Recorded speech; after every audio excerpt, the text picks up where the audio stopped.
What's up, my beautiful people? Welcome back to See It Through My Eyes, the channel with four guys that got nothing better else to do than to sit around and talk about how disabled they are. We are your co-hosts. I'm Richie. I'm Omar, and with us tonight, guys, we have the good old Jesus. Hi. And of course, the brother from another mother, the Ian Stir with another piercing, guys. That didn't even rhyme. It really didn't, but yes, Fuck y'all guys. I did get another. Leave my dyslexic ass alone. Yeah, what's up, people? So, to get a little bit of background, we're gonna say our disabilities real quick. I'm visually impaired. I guess the technical term would be I was born with a detached cornea or retina. No, it's a retina. Hey, yeah. Detached retina. So I am partially blind.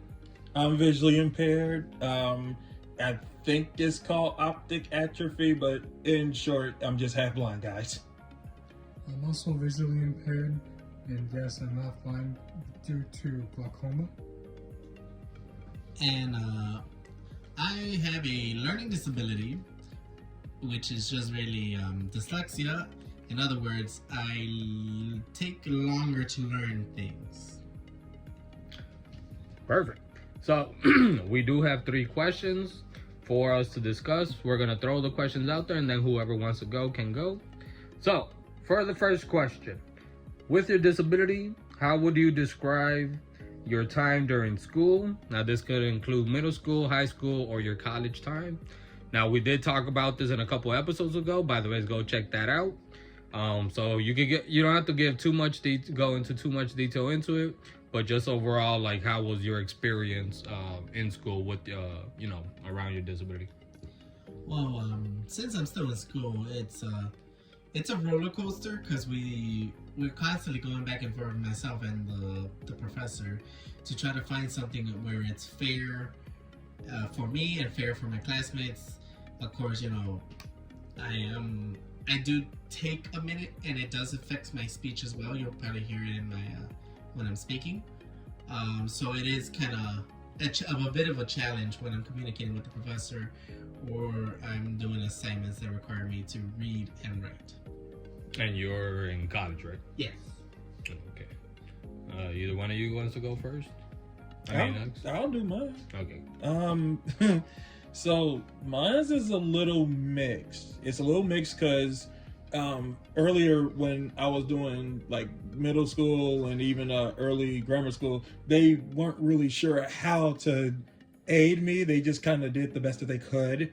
It wasn't until I got into high school they kind of had more resources for my vision, where it's just like I mentioned, I think a while back, magnifiers, large print books, large print like Word documents and stuff like that. And then even funny enough, because I know, Omar, you mentioned college. The funny thing is, when I was in it, I really had to kind of self-advocate because they had a disability center, but it was mostly geared towards the kind of common ones. So it had to just be straight line, like blindness or, something of the common ones that most people know. So I kind of had to make my own adjustments, like get bold line paper, get ink pens that were like in darker markings and stuff. So it was a little bit mixed, but I got through it all though. So I don't really have much complaints on my end. You want to go next, Jesus, or you want me to go? Sure. I know my experience was also a very mixed bag. They gave me an IEP, and that's basically instructions for what I needed in class, in all the classes. For the most part, it was smooth until middle school because they took away some programs due to funding, and that left me with like a teacher that would come and see me maybe like once a week. In high school it got better because they had like a resource center and all that stuff for like specifically visual disabilities. And in college it was the same thing as Ian, where I had to learn to like self-advocate for myself and what I needed. So yeah, once I got the hang of that, it became a lot easier.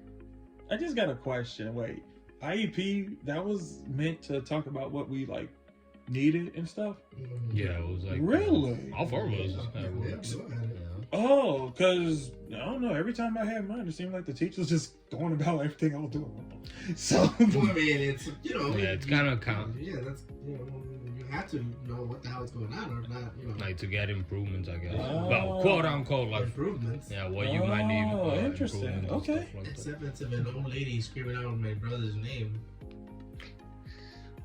Yeah. So that leads into my experience. So for me in middle school, I was the only visually impaired student. So I did have somebody that would come in to work one-on-one with me, to do, because it was when I was learning how to do read braille, write braille, work with like a talking program for computers. I also have mobility instructor that will come in to work with me one-on-one, take me outside, teach me how to travel, how to use a telescope, cross streets, stuff like that. For high school, that's kind of where me and Ian met freshman year. We were part of the same program known as the VI room, or the VI program, or the visually impaired program. don't make a mistake. We weren't VIPs though. We're just visually impaired people. Yeah, and I feel like that was a little bit more of a classroom type of setting. So that was kind of a new world because I was used to being the only visually impaired person, and now I was at that time I was exposed to people with different type of disabilities, personalities, and so it was a mixed bag. For college, it was the same thing for me, where I was part of a disability center, but it wasn't, it was kind of like I was off doing my own thing. I wasn't really, with a class or anything like that. Throughout all three, for me, it was challenging because I felt left out from everybody else. I felt I was different. And I felt, at times as a kid that wasn't comfortable in his own skin, I felt embarrassed.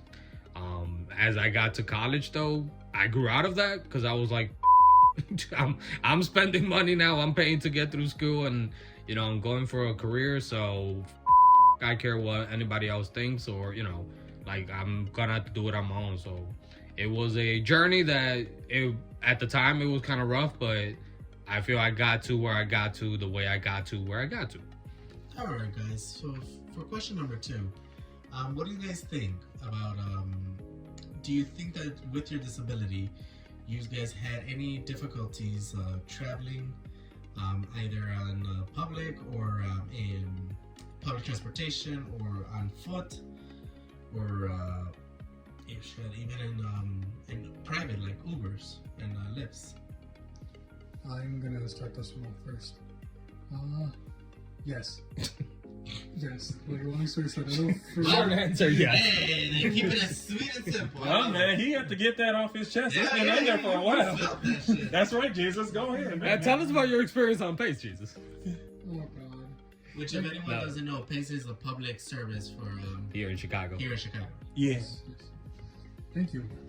And no, back when I wasn't using PACE, I would have to read all the street signs and stuff like that. Ooh. And How would you do that?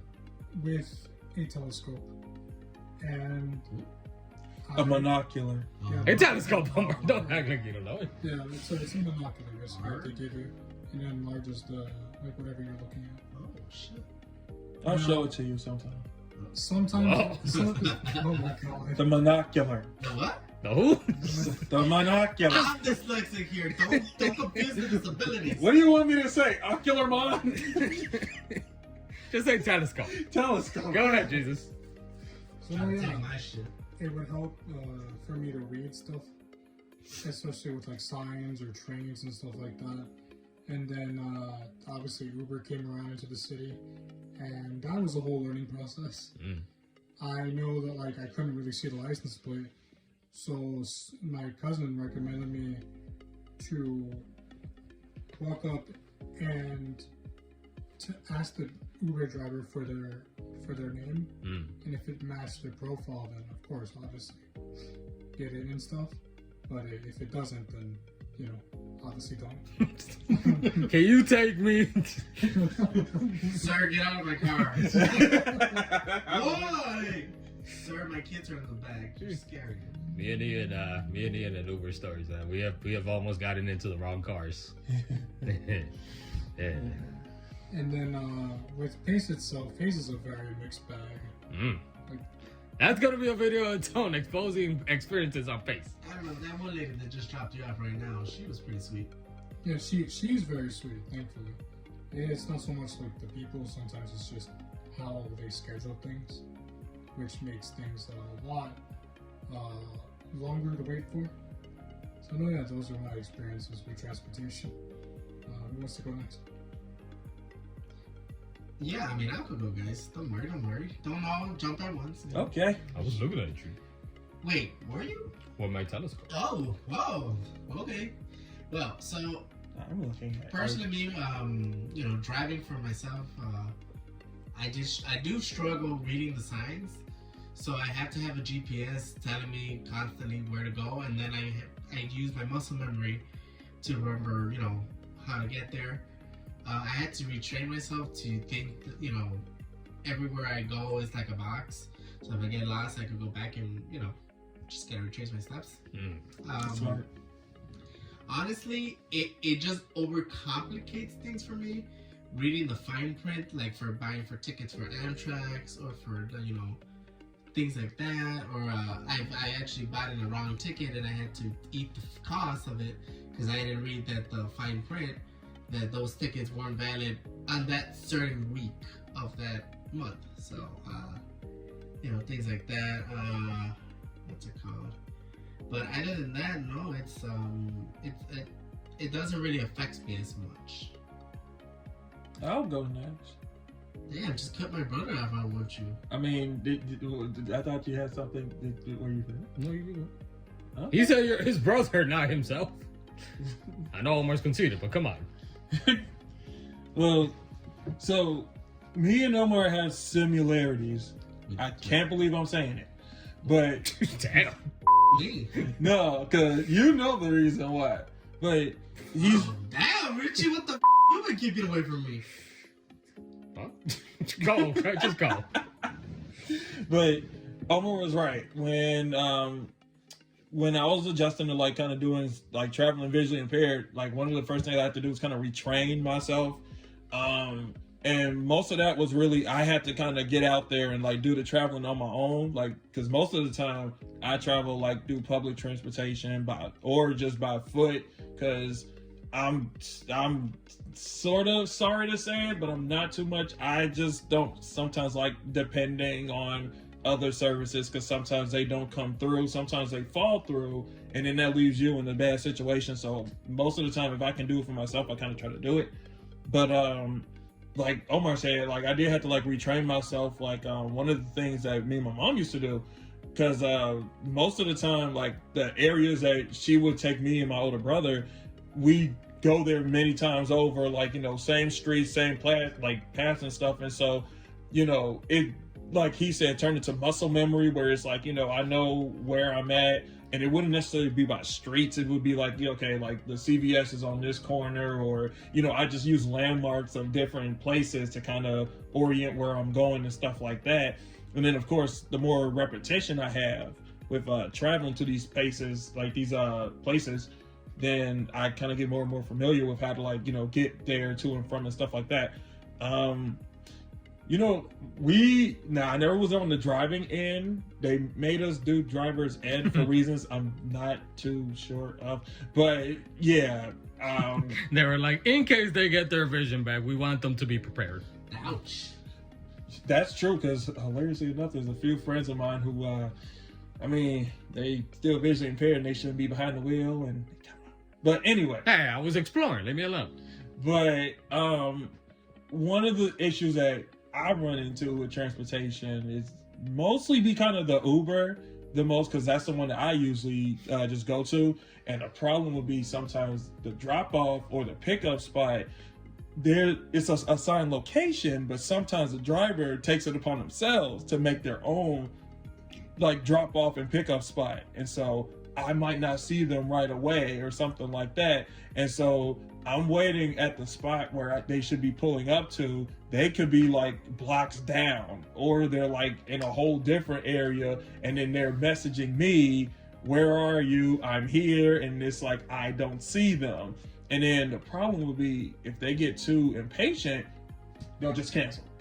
They'll just cancel, and then I either gotta most likely pay for another one. I mean, I get the refund, but it's still just the inconvenience. So that be the annoying part. Sometimes they don't even like announce their stuff. Like the last time I got picked up from the job, and I asked him, like, I gave him my name, like, is this for Ian? And he was just like, check the plates, bro. And I'm like, okay, sure, I can check the plates, sir.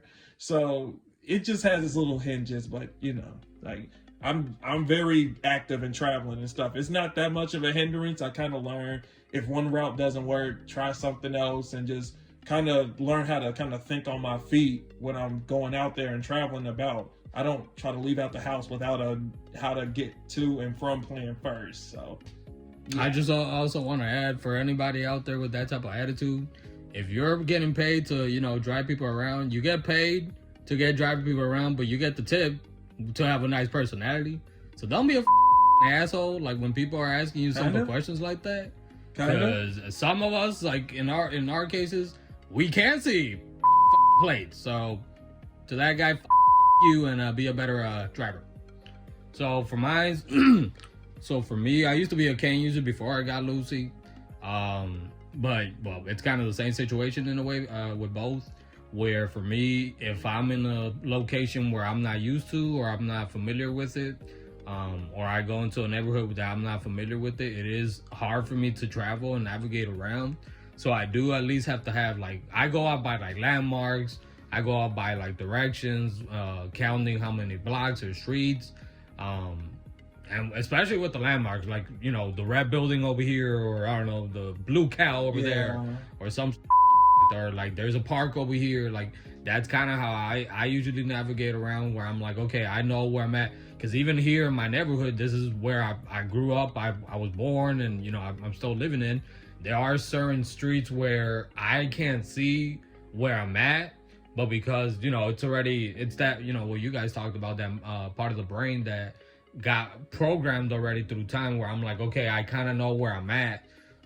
Sometimes I can attach, like, okay, this street is this street, put like a name on it, but usually it's kind of more of like counting how many blocks, how many streets I'm going, and that's kind of how I tend to navigate around.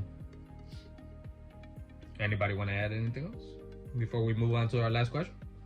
I think I should mention it. So jumping on the Uber thing, they did add I think it's like some new feature for those that are like blind and visually impaired, because one of my co-workers was talking about it. I'm not too familiar with it, but long story short, I think it's supposed to be kind of give a discount for those that's like visual impairment, and then of course, I think they also get a heads up on who it is that they're kind of going to be picking up as well. Now, that's not me just going out there and saying your experience might just always be, they're going to always know, because it's always going to be them few that, like, I know you encountered it before, because, like, Ricardo has Lucy as a guide dog, and he has to mention to them that he has a guide dog, and then some of them still show up surprised, like, what's that creature doing here? It's like, it's a guide dog. So that might be that sometimes they don't check, or it's just, I don't know, it could just be their personal ignorance. I don't know. It's laziness, dude, because I have added it in the notes. I literally sent them like not personal, but like direct messages before they get here. Like, literally when the order is placed and I got my ride, I'm literally letting them know. Now, most of the time, they seem to read the note and then get here and like, oh, the dog is coming. But to be fair, so those pays. But again, that'll be a whole different video for that. But yeah. Moving on to question number 3. So guys, for someone who might not know you or fully understand your disability, how would you explain your disability to them? I'll go with this one right here, guys. For people to understand my disability, just imagine you're trying to have a conversation with someone and you have a word that you want to say, but you can't say it. So you have to be like constantly looking for a different word to replace that word. That's my speech impairment. The second one is the actual reading. I can read the first word, first two letters and the last two letters, and then kind of guess what's the middle part. And that's how I know that's the word. So you can misspell the middle part, but as long as the first and the last one are correct, I could read that word. I didn't know that, dude. Yeah, I know, it's pretty amazing. Oh, that's cool. For writing, I could do simple stuff, but I cannot do anything complicated, of course, because of the same fact that I can only remember the first part and the last part. The middle part I don't remember. And it's something that I just came to conclusion that I love technology. True. That's true. For me, the way I would describe mine, I'm only able to see mostly through my right eye, so, I'm partially blind. I'm able to see colors, lights, shadows, movements, and my vision, a lot of people tend to, yes, Omar, I see. A lot of people will kind of either assume that I'm I'm trying to figure out what I was doing. I was blocking his face. I know, we need audio, visual for that, Omar. A lot of people will either assume that because I'm able to just see any little thing, or because, I'm walking around with a dog or with a cane that I'm just fully blind, but I'm kind of stuck in the middle. My vision, though, it's blurry. I kind of always describe it. Think about it when you wake up early in the morning and you're kind of groggy. That's kind of how my vision is. Where, let's say I enter or I'm inside of a room, my vision does get affected by like the lighting, by colors, by shape, like any small little thing. Even if I'm in a room where, I'm familiar with, if any of those three things changes, it with my vision like real bad. Anybody next? My eye is very sensitive to light, so any dramatic change in light, I'm gonna be a little bit lost around the environment. Especially when I go outside. I always have to wear sunglasses now because of the natural light just being so strong, and my eye unable to change the amount of light that goes into my eye. I have depth perception issues, so it's like I can't really tell the accurate distance from something to something else. So you can only see like close. How close are you able to kind of see? From 2 feet. It's 2 feet. So like, let's say from me to Richie, I can see his face and everything right now. But if I were to get like further than 5 feet away, he would become blurrier and blurrier. It's due to like astigmatism in my eyes. I can slightly alter that with like my prescription glasses, but it's not like a permanent fix or anything like that. So that's it for me. How about you? My visual impairment, I try to just kind of describe it to people where it's just, you can put glasses on like Stevie Wonder or Ray Charles, and like he'll look nice, but it ain't gonna change anything in the end. That's why, again. Wait. Hold on a second. What? Ricardo can see more than you? Huh?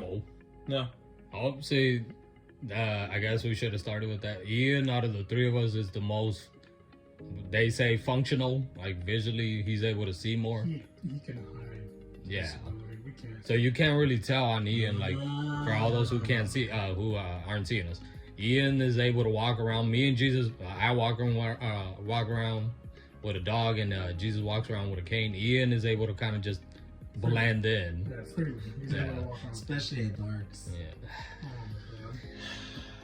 It's until like, there's moments where like if someone was to see me like looking at a screen, whether it's my phone or doing something like wherever it is where I need to kind of get in close proximity of what I'm looking at, that's typically when people kind of notice like, hey, is there something with the eyes and whatnot, and then that's usually when I like divulge it to them. Real quick, but that's not always the approach, right? No. It's not always so polite. Oh, dude. No. You don't do that.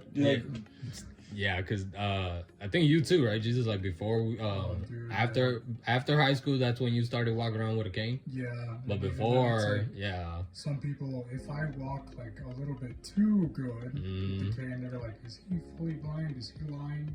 Because me and Jesus, when we were in high school, we were both basically walking around just, kind of like how Ian would. obviously our vision wasn't as good, but we were still able to kind of blend in. But yeah, anytime that you either you're high, you're mad, you're lost, something's wrong with you, you're a pervert. Yeah. Wait, man. That last one. What does that got to do? Well, no one said that about me, but I knew somebody who got called a pervert because they were staring at somebody for a little bit too long. But like I think that's like the best way I can describe my vision. It's just like reduced in the eye. Like my right eye, it does have vision. Like even now, like I can like see Omar's face from here. But if he was to do not that, but if he was to do like I love this.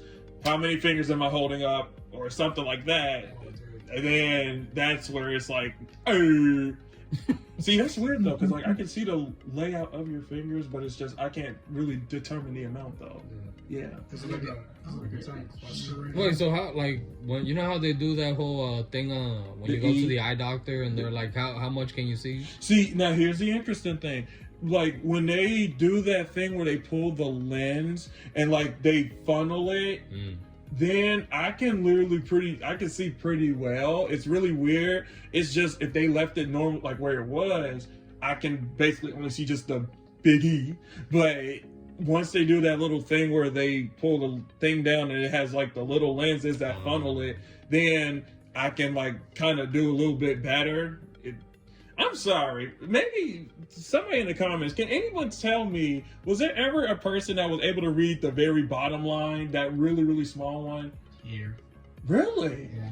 Like the real tiniest one? Yeah. You can? That was before my diabetes. Now my diabetes makes it a little blurry when it's high. Cause like even there was a point where even I was in the eye doctor with my mom, and then even she was like, I can't even read that last one. Like, Maybe it sounds like with you, it might be like it blocks out the glare and your vision is able to kind of focus better. Well, I'll tell you guys, I already told Ricardo, but I'll tell you guys. See, the truth is, I'm not 100% too sure how this happened. Like I did get sick with like meningitis B, got really sick, and then, I was kind of told that because of my recovery, that's how I lost my vision, at least in my left eye, and then reduced to my right. When I recently went to like the eye clinic like last year and visited an eye specialist, she told me what I went through has nothing to do with the eyes. Like meningitis B affects hearing. It has nothing to do with the eyes. And so I just got to be transparent. I'm not 100% too sure what exactly happened. I don't know why it happened. I'm not sure what I honestly do have. I just know that I have it. And I feel like if I don't know, then maybe back then the doctors I was doing what they did, they probably didn't know either. But I know my mom. I love her to death, but she will shake down anybody for an answer. And sooner or later, they'll just give up. So they probably just told her the best that they could, but they weren't too sure. So I'll just be honest. I'm not 100% too sure what my condition is. I just know I have something.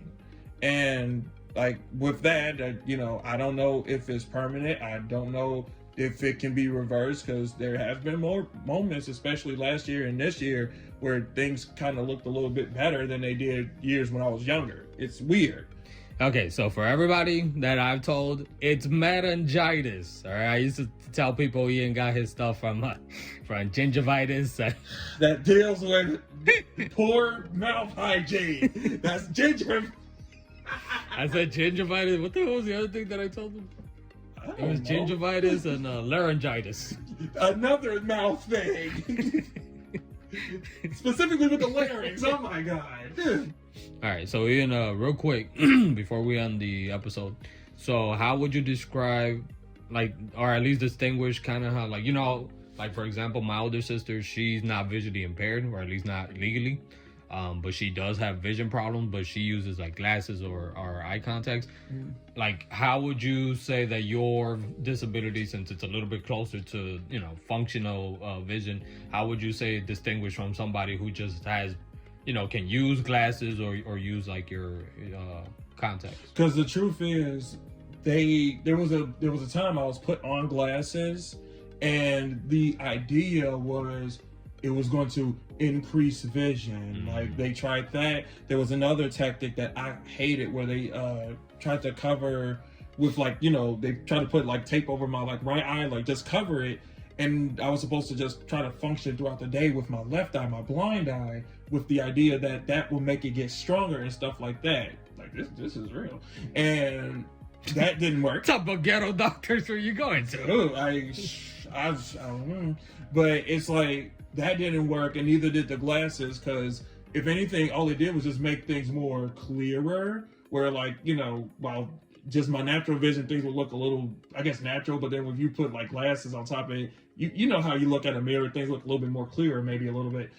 That's kind of what happened, but there was no increase in vision. And that's where I think my separation from like the sisters, and then even my older brother, because there was a moment he was on glasses too when he was younger. He didn't have a vision problem. It was nothing like that. They just put him on glasses, but then I think he just kind of stopped and moved to contacts, whether it was just he didn't need the glasses, but then also my brother's a little eccentric. Anyway. But for me, the glasses didn't increase my vision. So if anything, it just made things clearer. And then it was just a level of protection in case something, like someone tried to hit me in the eye, did something like that, but nothing ever changed. And so I think that's the difference between me and, others out here that just, when they got glasses on, it does increase their vision by some bit. Me, I only get the clarity, but the increase doesn't happen. And so that's kind of the reason why I did stop, where I'm just like, it makes things clearer, but what's the point? The vision's not changing, so I might as well just go at it just natural, and like I'll be fine. That's why I heavily rely on like large print stuff. Like it's very rare where I even use magnifiers. I can just use, large print. Yeah. Good stuff. Well, folks, that's all for today that we got. Hope you guys enjoyed this episode. If you guys have a disability or know somebody with a disability, if you feel comfortable, please share your story in the comment section. Please give us a like, share, and subscribe. And from everybody here, I see it through my eyes, I'm Richie, and hope you guys are taking care and will join us for the next episode. Adios.